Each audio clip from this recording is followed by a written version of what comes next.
When we look at the Whittakers, we see a family whose love is for each other, a family who cozies up in their 3-room trailer for Christmas in the winter and sit on the porch during the hot summer evenings, afternoons, and mornings just about all the time. You see, they love that porch. Their place can be classified as far from luxurious, but it's a home and it houses a family that does love one another. The Whittakers will defend their own, and when push comes to shove, even from outsiders like Mark, who they've developed a trust with. This porch-sitting family didn't always have peaceful times, and in this video I will talk about life before Mark came along and how the Whittakers used to live. So if you think their standard of living is not up to yours, welcome. Here on Mortal Faces, I did complete their entire family tree to see if they truly are as inbred as everyone thinks. Subscribe for more and let me know in the comments who you want to see next. When asked how life is, Betty says it's good. A simple word can mean so much because when you think about it, if this is good, then what does bad look like? We do get a glimpse of bad when Mark talks to Betty, Larry, Kenneth, the 3 siblings who have the most communicative properties, as well as their nephews Brandon and Lewis. The father of Betty and her siblings was John Whittaker, a coal miner. He was strict, sometimes mean, and when the kids got into trouble, did hunt them down for spanking.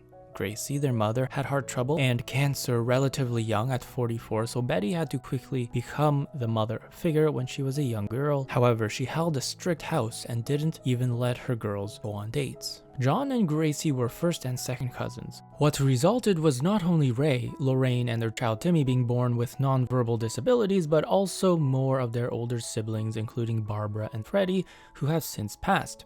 When you get the poverty of West Virginia and you attach it to a family with a barking person, physical oddities like wandering eyes, and unrecognizable mumbling, you get bullying. You see, West Virginia was back in the day a coal mining state, and from the 19th and early 20th century, parts of West Virginia thrived. Their own father was a coal miner, but once the coal companies started to decline and unions lost power, it entered a long sorrow that we haven't yet seen the end of. What severely impacted these residents too was that these coal mine companies issued company scrip. This was in lieu of government monies to be used only in company-owned stores, which these very businesses also built. And when you wanted to trade in your scrip for real money, it was often at a discount. So when these companies left, the money went with it. West Virginia's poverty increased. Then, the loss of the American chestnut tree also impacted the state because chestnuts were a significant source of nutrients for natural wildlife and town residents. And when blight hit it in the 1890s, by 1929 the American chestnut was a rare sight. Wildlife decreased and in turn, the food. Back in the 1960s, JFK famously campaigned in West Virginia and witnessed the extreme poverty. West Virginia was at the bottom 50th in the percentage of attention it received from the national government.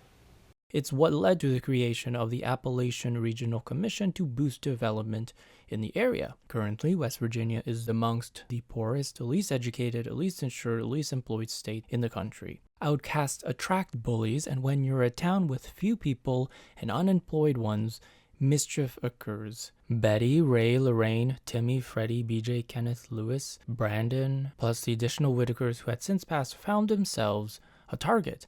Back in the early 2000s, Betty would take care of her nephews Brandon and Lewis after their mother BJ left them there. They had a good childhood. They would play outside all the time as Betty sat on the porch watching them and drinking her coffee. Bad luck constantly hit them though. According to Lewis, a tornado swept through the back hill of the house, causing a tree to fall and crash into Timmy and Lorraine's room as they laid in bed.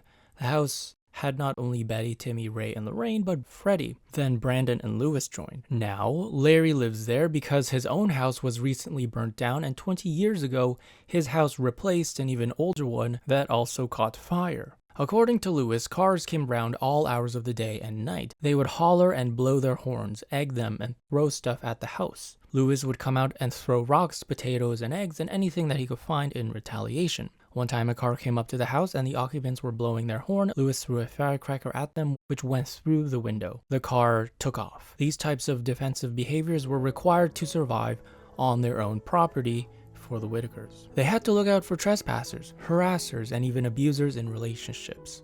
Mild-mannered Larry, for example, had witnessed abuse to his own daughter BJ where he had to pull out his own gun to threaten the other guy to leave. Because of their internet fame, where they got hate from their differences, now they get love.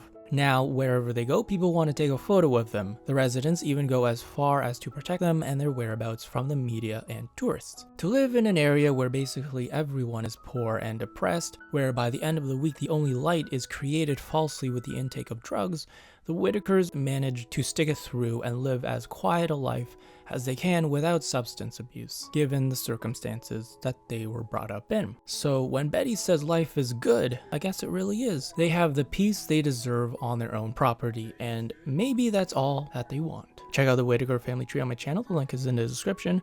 Subscribe for more videos. Each of your subscriptions does help this channel grow. It allows me to continue making more content for you. Let me know in the comments who you want to see next. I do make a list of all your suggestions, and I will see you in the next one.